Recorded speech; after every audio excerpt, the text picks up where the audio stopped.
विरासत से तय नहीं होंगे सियासत के फैसले, ये तो उड़ान तय करेगी कि आसमान किसका है।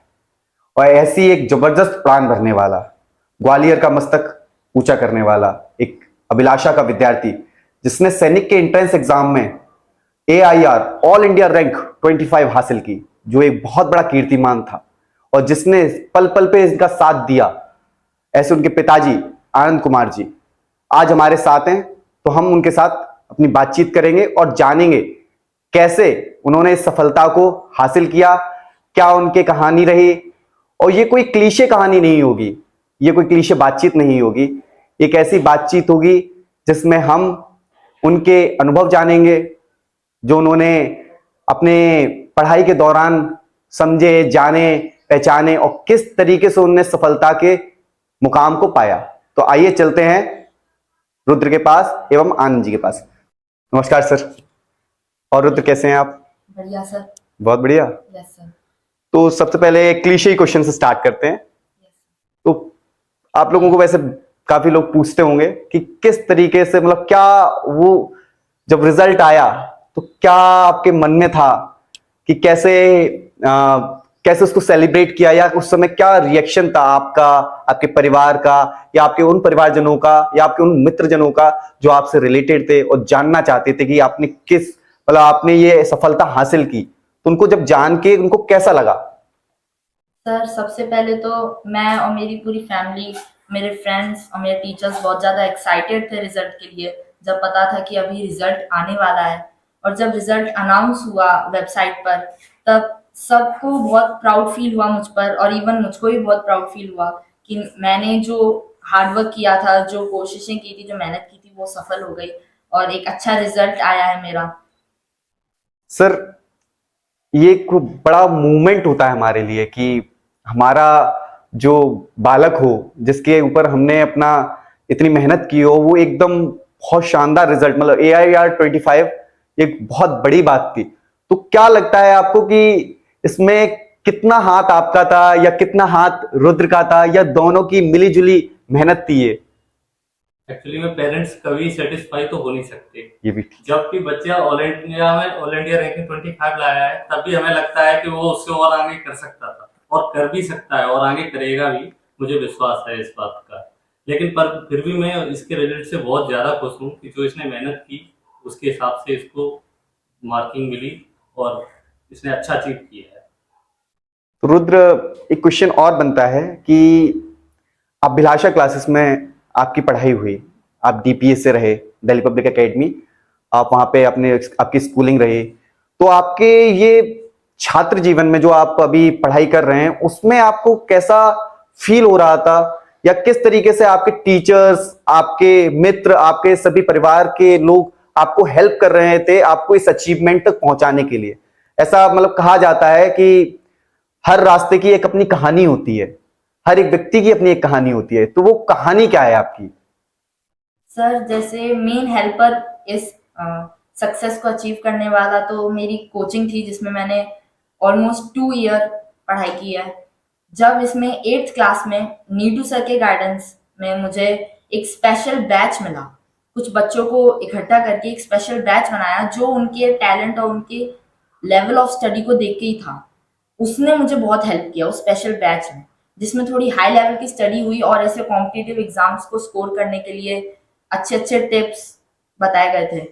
तो उसमें मेरे टीचर्स जिन्होंने मुझे इसमें हेल्प की है, और special thanks to the coaching who had decided to make this batch for some talented students. Sir, आप क्या कहना चाहते हैं, मतलब इस जो रुद्र ने बताया इसकी सफलता के पीछे की ये मेहनत जो उसने जाहिर की अपनी, उसके पीछे आपको क्या लगता है कि बड़ा रोल किसने निभाया, या फिर मतलब वो मेहनत के पथ पे क्या क्या कांटे थे, या फिर क्या क्या सफलताएं इसने अर्जित करता रहा वो उस पथ पे? मेरा रिटायरमेंट कोविड के दौरान हुआ था। मैं यहाँ पे ग्वालियर में सेटल उसी टाइम हुआ था, और मुझे समझ में नहीं आ रहा था कि मैं जो डिसीजन ले रहा हूँ अभिलाषा में, उसको एडमिशन दिला के सही है, या कहीं ऐसा तो नहीं कि इसका ग्राफ नीचे गिरता जाएगा। तो ऐसा नहीं हुआ। उनकी पढ़ाई कराने की तरीका और उनके टेस्ट लेने का, रेगुलर टेस्ट लेते रहना और उन टेस्टों का रिजल्ट पेरेंट्स तक पहुंचाना। अगर बच्चा नहीं अटेंड कर रहा है तो वो भी इंफॉर्मेशन हमारे तक पहुंचाना, बच्चा क्या ग्रेड ला रहा है, ये सब उनकी गाइडेंस में रहा, तो जिससे हमें बहुत सपोर्ट मिला और उसी का कारण है कि आज ये यहाँ पर। तो रुद्र, अगर जैसे पूछा जाए एक लाइन में या दो लाइन में कि इसको कैसे देखते हो, इस पूरे सिनेरियो को, जो आपकी 8th क्लास का पूरा सिनेरियो रहा, आपका अभी जो छात्र जीवन 1 साल का रहा, उस पूरे सिनेरियो को कैसे अगर डिफाइन करना हो एक दो लाइन में, तो कैसे डिफाइन करोगे उस चीज को? हार्ड वर्किंग की मैंने इस पूरे टाइम और इस पूरी जर्नी में, और मैंने एक एम बनाया था कि मैं सैनिक में अच्छे से अच्छा स्कोर करूंगा। अगर कोशिश करेंगे नहीं तो अगर ट्राई नहीं करेंगे तब तक हमें कैसे पता चलेगा कि हमारी एलिजिबिलिटी कितनी है, कितनी कैपेबिलिटी है। और सैनिक का पेपर देना एक एक्चुअली मेरे लिए हेल्पफुल था, चेक करना कि जो मैं पढ़ रहा हूँ वो मैं असली में पढ़ रहा हूँ या मैं बस नॉर्मली कैजुअली कर रहा हूँ, अपना टाइम निकाल रहा हूँ। तो अगर जैसे हमको बताना पड़े, हमारे जो बच्चे हमसे इंस्पायर होंगे आगे, जो इस वीडियो को देखेंगे, जो अपने श्रोतागण हैं या जो इसको देखेंगे यूट्यूब पे, उनको अगर जैसे तुमको ये बताना पड़े कि वो क्या मोटिव रहा या फिर वो क्या एम था जो तुम इनको बताना चाहो कि हाँ, इस पे अगर आप फोकस करो तो आप सच में अपने गोल को अचीव कर सकते हैं। अगर केवल सैनिक एग्जामिनेशन की बात की जाए या कोई भी ऐसा कॉम्पिटिटिव एग्जाम जो एनडीए से रिलेटेड हो, तो उसमें हम एनसीईआरटी बुक्स को प्रेफर कर सकते हैं। वो तुम्हें बहुत हेल्प करेंगी, वो तुम्हारी एकेडमिक स्टडीज जो तुम्हें स्कूल और कोचिंग्स में दी जाती है वो तुम्हें हेल्प करेंगी। और स्पेशली मोटिवेशन, अगर हमें कहीं पे भी डिप्रेस फील हो कि ये तो बहुत हार्ड एग्जाम आएगा, हम प्रीवियस ईयर पेपर्स भी चेक कर सकते हैं ऐसे केस में।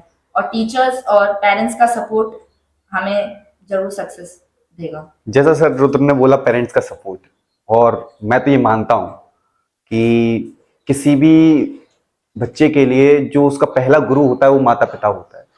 जो पहला शब्द वो सीखता है वो अपने माता पिता से सीखता है। तो माता पिता की क्या भूमिका रहनी चाहिए बच्चे के जीवन में, मतलब वो किस तरीके से जो आपको और पेरेंट्स देखेंगे वो किस तरीके से अपने बच्चे को लेके क्या स्ट्रेटेजी बनाएं, या उनको बच्चे को कैसे, जैसे हम लोग कई बार देखते हैं बच्चे बहुत, आजकल जो छात्र है कई बार डिप्रेस होता है, तो उनके माता पिता उनको किस तरीके से उस डिप्रेशन को खत्म करने में, या कह सकते हैं कि उस जो वो एम के लिए लगातार प्रैक्टिस कर रहे हैं उसमें हेल्पफुल कैसे हो सकता है, एक सपोर्टिव कैरेक्टर कैसे निभा सकता है? पेरेंट्स का कोई एक रोल नहीं रहता, पेरेंट्स को कई रोल निभाने पड़ते हैं।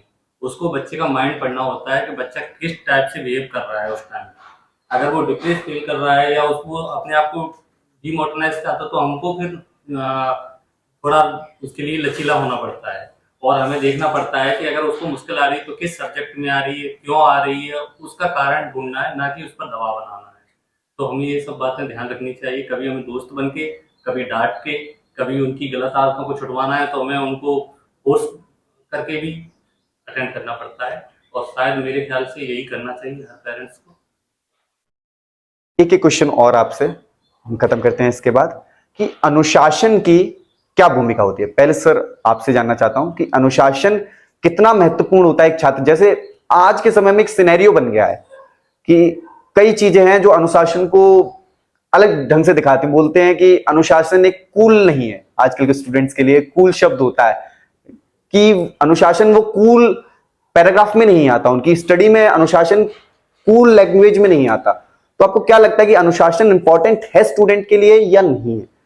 अनुशासन तो बहुत जरूरी है। मैं खुद आर्मी से था, 17 साल सर्विस करके आर्मी से रिटायर होकर आया हूँ, और खासकर जब आप सैनिक या एनडीए की तैयारी कर रहे हो तो अपने दिमाग में अनुशासन तो आप बैठा के ही चलो। अनुशासन के बिना कुछ नहीं होगा। जो उठने का टाइमिंग, सोने का टाइमिंग, साथ में रेस्पेक्ट बड़ों का किस तरह से करना है, हर सीनियर को हमें कैसे उनकी बात को मानना ही मानना है, हमने ना तो है ही नहीं वहाँ पे। और अगर वो गलत भी हैं तब वो उनको दूसरी तरीके से मना करना है। तो अनुशासन के बिना तो मेरे ख्याल से हो ही नहीं पाएगा। अगर आप में अनुशासन नहीं है तो आप इन सब के लिए ट्राई ना करें तो ही। रुद्र, कैसे देखते हो अनुशासन को? सर, डिसिप्लिन तो बहुत इम्पोर्टेंट होता है। अगर आप टीचर्स या किसी बड़े लेवल के पीपल, इंसान लोगों पे इम्प्रेशन डालना है तो discipline is the most important. और अगर एनडीए में जाना है तो वहां पर एनडीए से पहले ही नहीं, एनडीए के अंदर जाने, एकेडमी, नेशनल डिफेंस एकेडमी में जाने के बाद भी discipline is the most important. और वहां के जो सीनियर्स होते हैं वो भी यही इंश्योर करते हैं कि जो हमारे जूनियर्स हैं या जो न्यू स्टूडेंट्स आए हैं वो डिसिप्लिन में हैं या नहीं। अगर नहीं होते हैं तो उन्हें फिर बाद में फ्यूचर में कुछ प्रॉब्लम्स आती हैं, जैसे वो लोग उन पर ज्यादा अटेंशन नहीं देते हैं क्योंकि उन्हें उनका बिहेवियर अच्छा नहीं लगता है। और डिसिप्लिन अपने बिहेवियर और अपने पूरे क्वालिटी पे भी एक चेक करता है कि हम बेस्ट हैं और हम सही कर रहे हैं। बहुत बहुत धन्यवाद सर, आपका अपने एक्सपीरियंस शेयर करना, जो मेरे ख्याल से जो है उनको सुनेंगे उनके लिए एक बहुत इंस्पिरेशनल ये चीज होगी कि कैसे आपने लगातार मेहनत की, कैसे रुद्र ने मेहनत की और AIR 25 रैंक। खैर सेटिस्फेक्शन तो हमेशा नहीं हो पाता है, but thank you so much.